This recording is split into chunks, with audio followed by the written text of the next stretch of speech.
Ano, TV na? Dati, yung dati, naka-ano na yan. Naka 6 months din yan siya. Graduate na siya doon sa TV. Oo. Ito na yung sa baga niya. Habang tinitingnan ko si tatay sa kanyang pagkahiga, nararamdaman ko na parang siya ay may sakit na nararamdaman. Parang may sakit si tatay. Ano nga? May sakit nga eh. Hindi, mabukod sa balat, parang may sakit pa siya. May sakit nga. May cholesterol, losartan.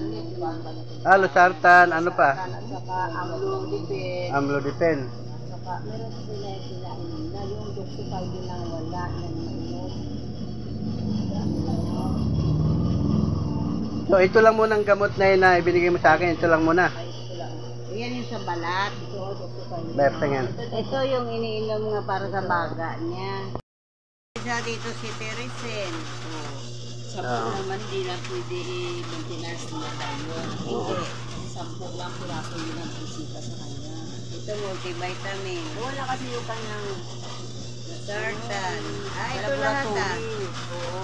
Okay na yun. Sige, ipasa ko na yan doon ay kasi hiningin nila. Ito lang yung ano. Yung kanyang ID.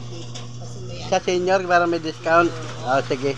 Hayaan nyo po, pagka mayroon ng pambili, dadaan muna ako dito. Ngayon na. Salamat na. Thank you, thank you.